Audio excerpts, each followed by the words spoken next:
Boa noite, ouvinte. Permita-se agora mergulhar em uma jornada através do tempo, em um convite à quietude e à reflexão. Esta noite, não buscaremos respostas definitivas, mas sim a compreensão de uma vida singular, uma mente que ousou questionar os alicerces de seu tempo. Falaremos de Friedrich Nietzsche, não como um titã controverso que muitos conhecem, mas como um homem, um pensador, cuja existência foi um incessante peregrinar em busca de verdades, em meio a uma tapeçaria complexa de desafios pessoais e intelectuais. Sua vida, tecida entre a genialidade e a fragilidade humana, oferece um espelho para as nossas próprias buscas por significado.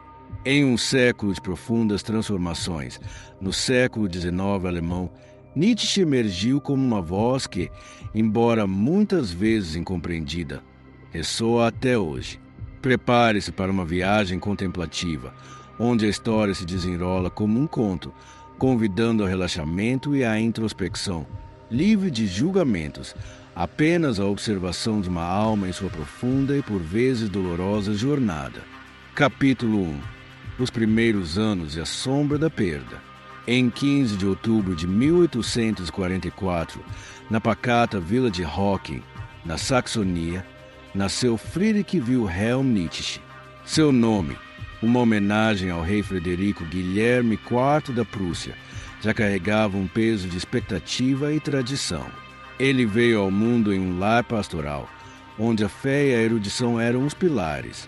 Seu pai, Karl Ludwig Nietzsche, era um pastor luterano, um homem culto e respeitado, cuja presença amorosa moldou os primeiros anos de Friedrich.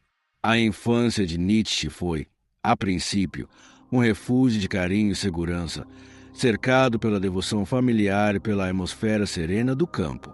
Contudo, a tranquilidade de Hocking seria abruptamente interrompida por uma sombra que se estenderia por toda a vida do jovem Friedrich.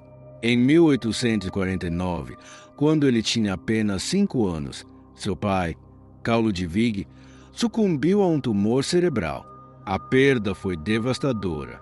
Pouco mais de um ano depois, em 1850, outra tragédia se abateu sobre a família. Seu irmão mais novo, Joseph, também faleceu. Essas perdas precoces, tão profundas e inexplicáveis para uma criança, deixaram marcas indeléveis na alma de Nietzsche, introduzindo a fragilidade da existência e a inevitabilidade do sofrimento.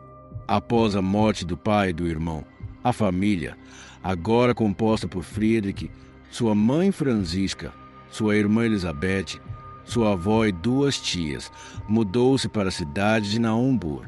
Ali, Nietzsche cresceria em um ambiente predominantemente feminino, uma atmosfera de devoção e cuidado, mas também de uma certa melancolia e isolamento. Essa convivência moldaria sua sensibilidade, aguçando sua percepção para as nuances das relações humanas e para a complexidade das emoções. Desde cedo, o jovem Friedrich demonstrou uma curiosidade intelectual notável. Seus primeiros contatos com a música e a poesia revelaram um talento precoce e uma profunda inclinação artística. Ele passava horas ao piano, compondo melodias que, embora juvenis, já expressavam uma alma inquieta. Seus poemas, ainda que maturos, eram tentativas de dar voz a sentimentos e pensamentos que borbulhavam em sua mente.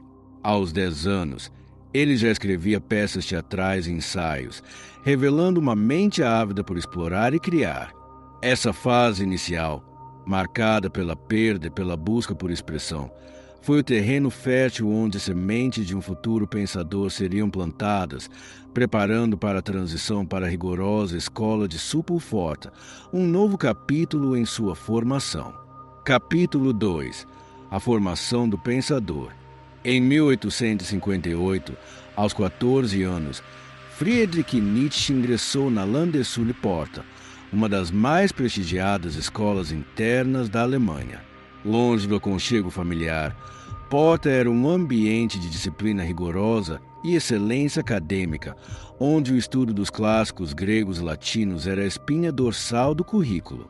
Ali, Nietzsche mergulhou nas obras de Homero, Platão e outros grandes pensadores da antiguidade, desenvolvendo uma base sólida em filologia clássica que seria fundamental para sua futura obra. No entanto, a rigidez da instituição e a atmosfera de conformidade também acenderam nele as primeiras chamas do questionamento. O fervor religioso de sua infância começou a dar lugar a dúvidas, à medida que sua mente analítica confrontava os dogmas com a razão e a história. Após concluir seus estudos em Porta, Nietzsche matriculou-se na Universidade de Bonn em 1864, inicialmente para estudar teologia e filologia. Contudo, a vida universitária, com suas fraternidades estudantis e rituais sociais, logo se mostrou superficial e desinteressante para o jovem e introspectivo Nietzsche. Ele se juntou à fraternidade Franconia, mas a desilusão com o materialismo da cerveja e a arrogância de alguns colegas o levou a se afastar rapidamente. Sua busca era por algo mais profundo, mais autêntico. Em 1865, ele seguiu seu estimado professor de filologia, Friedrich Hitchell, para a Universidade de Leipzig. Foi em Leipzig que Nietzsche teve um encontro que mudaria o curso de sua vida intelectual. Em um sebo, ele descobriu a obra de Arthur Schopenhauer, O Mundo como Vontade e Representação. A leitura de Schopenhauer, com sua visão pessimista da existência e a centralidade da vontade como força motriz do universo, ressoou profundamente em Nietzsche, oferecendo-lhe uma lente para compreender o sofrimento e a luta inerentes à vida. Essa influência, embora mais tarde superada, foi um catalisador para o desenvolvimento de seu próprio pensamento. Em Leipzig, ele também forjou uma amizade duradoura com o filólogo Erwin Rodd, um companheiro intelectual que o acompanharia em muitas de suas reflexões. Em 1867, a vida acadêmica de Nietzsche foi brevemente interrompida pelo serviço militar obrigatório. Uma queda de cavalo durante o treinamento resultou em uma grave lesão no peito, forçando-o a ser dispensado. Esse episódio, embora doloroso, foi mais um lembrete da fragilidade do corpo e da imprevisibilidade da vida, contribuindo para sua crescente introspecção. O ano de 1868 marcou outro evento crucial, o encontro com Richard Wagner em Leipzig. Nietzsche, um admirador fervoroso da música de Wagner, sentiu-se imediatamente atraído pela figura carismática do compositor. A admiração foi mútua e uma intensa amizade floresceu, baseada na paixão pela arte, pela cultura grega e pela visão de um renascimento cultural alemão. Wagner representava, para o jovem Nietzsche, a encarnação do gênio artístico, a promessa de uma nova era para a cultura. Esse encontro não apenas abriu as portas para um círculo intelectual vibrante, mas também plantou a semente de uma das mais complexas e influentes relações de sua vida, que mudaria profundamente seus anos vindouros. Capítulo 3. O professor e o círculo wagneriano. Aos 24 anos, em 1869, Friedrich Nietzsche alcançou um feito notável. Foi nomeado professor extraordinário de filologia clássica na Universidade de Basileia, na Suíça. Essa ascensão precoce, sem sequer ter concluído seu doutorado, foi um testemunho de seu brilho intelectual e da recomendação entusiástica de seu mentor, Friedrich Hitchell. Em Basileia, Nietzsche encontrou um ambiente propício para sua erudição, proferindo palestras que cativavam seus alunos e colegas. Sua juventude e paixão pela antiguidade clássica prometiam uma carreira acadêmica brilhante. No entanto, a vida de Nietzsche não seria confinada aos salões acadêmicos. Em 1870, a Guerra Franco-Prussiana eclodiu e ele, movido por um senso de dever, ofereceu-se como enfermeiro voluntário. A experiência nos campos de batalha, testemunhando o sofrimento e a brutalidade da guerra, teve um custo terrível para sua já frágil saúde.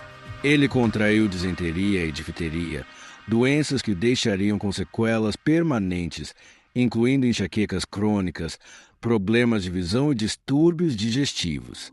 A partir de então, a dor física se tornaria uma companheira constante, influenciando sua percepção da vida e da filosofia. Foi nesse período de efervescência intelectual e fragilidade física que Nietzsche publicou sua primeira grande obra, O Nascimento da Tragédia no Espírito da Música, em 1872. Neste livro, ele desafiou as convenções acadêmicas, propondo uma nova interpretação da cultura grega, onde o espírito dionisíaco, a embriaguez, o caos, a paixão, era tão fundamental quanto Apolíneo, a ordem, a razão, a beleza. A obra, embora revolucionária, foi recebida com ceticismo e até hostilidade pela Academia Filológica, que a considerou especulativa e pouco científica. Essa recepção marcou o início de seu distanciamento do mundo acadêmico tradicional. Paralelamente à sua carreira em Basileia, a amizade com Richard Wagner florescia. Nietzsche era um visitante frequente em Tribschen, a residência de Wagner e Cosima, onde se tornou parte do círculo íntimo do compositor. Ele via em Wagner a personificação do gênio artístico, o herdeiro do espírito dionisíaco que ele tanto admirava.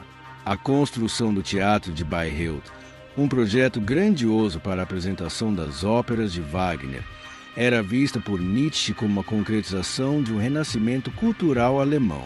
Ele dedicou-se com entusiasmo à causa wagneriana, acreditando que a arte poderia redimir a cultura moderna. Contudo, as primeiras rachaduras nessa idealização começaram a surgir. Nietzsche, com sua aguda sensibilidade, percebeu uma crescente dissonância entre seus próprios ideais e a direção que o círculo wagneriano estava tomando.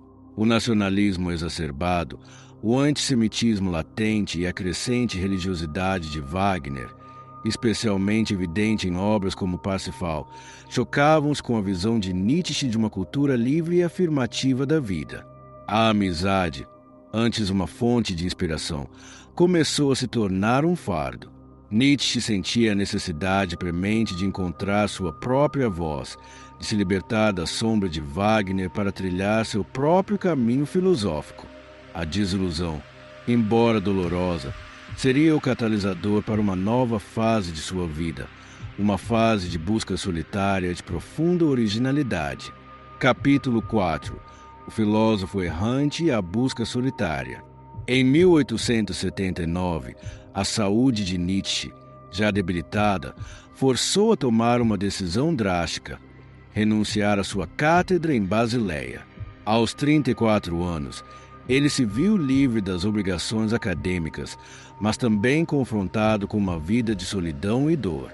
Enxaquecas excruciantes, problemas de visão que o impediam de ler e escrever por longos períodos, e distúrbios digestivos tornaram sua existência um constante desafio. A partir de então, Nietzsche se tornou um filósofo errante, buscando alívio em climas mais amenos. Seus invernos eram passados na Riviera italiana e francesa, em Nice, Gênova, Turim, e seus verões nos Alpes suíços, em Sils Maria. Essa vida nômade, embora imposta pela doença, também se tornou uma condição para o seu pensamento. A solidão, antes um fardo, transformou-se em um espaço de introspecção profunda, onde suas ideias mais radicais e originais puderam florescer. A ruptura com Wagner e Schopenhauer, que já vinha se gestando, tornou-se explícita com a publicação de Humano, Demasiado Humano, em 1878. Nesta obra, Nietzsche abandonou o estilo grandioso de O Nascimento da Tragédia e adotou uma abordagem aforismática, explorando a psicologia humana e a moralidade com uma perspicácia implacável. Ele desmantelou as ilusões românticas metafísicas, buscando uma compreensão mais humana da existência. Este livro marcou sua independência intelectual, um adeus definitivo aos mestres que tanto o haviam influenciado. Em 1882, um episódio pessoal trouxe mais turbulência à vida já solitária de Nietzsche: o encontro com Luz Salomé. Uma jovem intelectual brilhante e independente, Luz Salomé despertou em Nietzsche uma rara esperança de companhia intelectual e afetiva. Juntamente com seu amigo Paul Rey, formaram um triângulo intelectual complexo. Nietzsche, em um momento de vulnerabilidade, chegou a propor casamento a Lu, mas foi rejeitado. A recusa e as subsequentes intrigas envolvendo sua irmã Elizabeth mergulharam Nietzsche em uma profunda depressão e intensificaram sua sensação de isolamento. A busca por conexão humana, tão fundamental para ele, resultou em mais dor e solidão. No entanto, foi nesse período de intensa luta pessoal que Nietzsche produziu suas obras mais impactantes. Em Assim Falou Zaratustra, de 1883 a 1885, ele introduziu conceitos revolucionários como a morte de Deus, que não significava negação de uma divindade, mas sim colapso dos valores morais e metafísicos que sustentavam a civilização ocidental. Ele apresentou o além do homem, o Bermens, não como uma figura de superioridade racial, mas como um ideal de superação individual, de alguém que transcende as limitações humanas e cria seus próprios valores. O eterno retorno, a ideia de que cada momento da vida se repetirá infinitamente, era um convite à afirmação plena da existência. Em Além do Bem e do Mal, 1886, e Genealogia da Moral, 1887, Nietzsche aprofundou sua crítica à moralidade tradicional, investigando suas origens e questionando seus fundamentos. Ele não oferecia respostas fáceis, mas sim um convite à autoavaliação e à coragem de viver autenticamente. O ano de 1888 foi um período de produtividade febril e euforia para Nietzsche. Em poucos meses, ele escreveu Crepúsculo dos Ídolos, O Anticristo, Ecce Homo e Nietzsche contra Wagner. Sentia-se no auge de sua capacidade criativa, mas também profundamente incompreendido.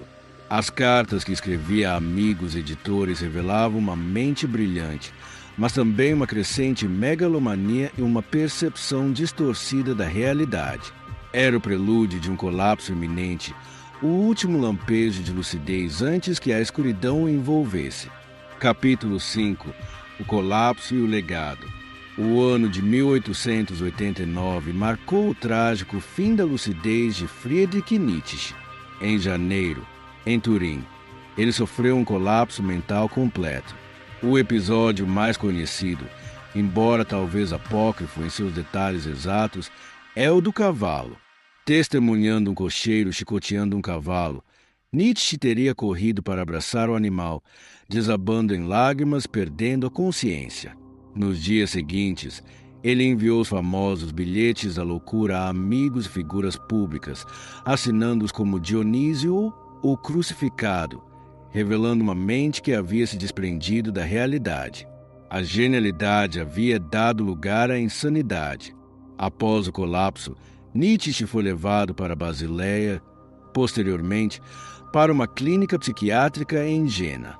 O diagnóstico mais provável foi de paralisia progressiva, uma manifestação da sífilis terciária, embora essa causa ainda seja objeto de debate entre historiadores e médicos.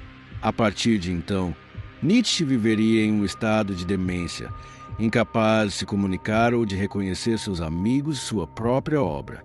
Os anos finais de sua vida foram passados sob os cuidados de sua mãe, Franziska, em Naumburg.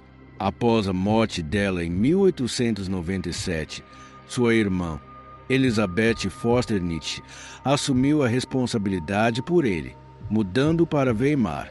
Foi nesse período de vulnerabilidade que a obra de Nietzsche sofreu uma das maiores distorções de sua história.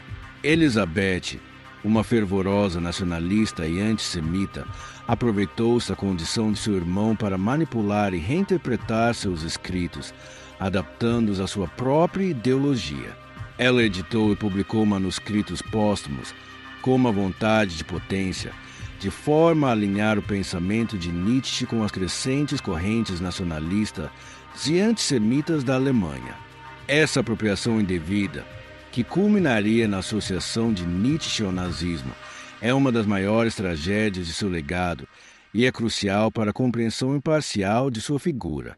É fundamental ressaltar que o próprio Nietzsche havia rompido com Wagner e com sua irmã justamente por causa de suas tendências antissemitas, e sua filosofia, em sua essência, era uma crítica a qualquer forma de dogmatismo e coletivismo opressor. Friedrich Nietzsche faleceu em 25 de agosto de 1900, em Weimar, aos 55 anos. O fim de uma vida marcada por tormentos físicos e mentais, mas também por uma genialidade filosófica sem precedentes. Sua morte, no entanto, não foi o fim de sua influência. Pelo contrário, foi o início de um legado complexo e multifacetado. O legado de Nietzsche é vasto e controverso. Sua influência se estendeu pela filosofia, literatura, psicologia, arte e cultura do século XX e XXI. Pensadores como Freud, Jung, Foucault e Derrida, entre muitos outros, foram profundamente marcados por suas ideias. Ele nos convidou a questionar os valores estabelecidos, a olhar para além do bem e do mal, a criar nossos próprios significados em um mundo sem Deus. Sua obra é um convite à coragem intelectual, à honestidade radical e à afirmação da vida em todas as suas facetas. Para compreendê-lo verdadeiramente, é preciso uma leitura cuidadosa e imparcial, separando o homem de suas ideias, e suas ideias das apropriações indevidas. A complexidade de seu pensamento e sua relevância contínua nos lembram que a busca por significado é uma jornada pessoal e incessante, um convite a cada um de nós para nos tornarmos quem realmente somos. E assim, chegamos ao fim de nossa jornada contemplativa pela vida de Friedrich Nietzsche.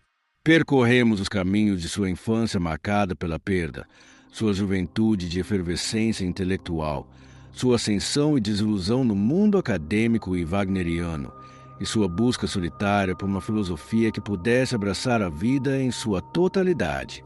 Testemunhamos a intensidade de sua mente, a fragilidade de seu corpo e a tragédia de seu colapso. Nietzsche foi um ser humano complexo, com suas lutas, suas paixões e suas ideias revolucionárias. Ele nos deixou um legado que desafia, inspira e, por vezes, perturba. Mas, acima de tudo, ele nos convida a uma reflexão profunda sobre a condição humana, sobre a moralidade, sobre a cultura e sobre o nosso próprio lugar no mundo. Que essa jornada pela vida de Nietzsche, narrada com a calma da noite, possa ter oferecido não apenas conhecimento, mas também um espaço para sua própria introspecção. Que a sua busca por significado, assim como a dele, seja uma jornada contínua, corajosa e profundamente pessoal.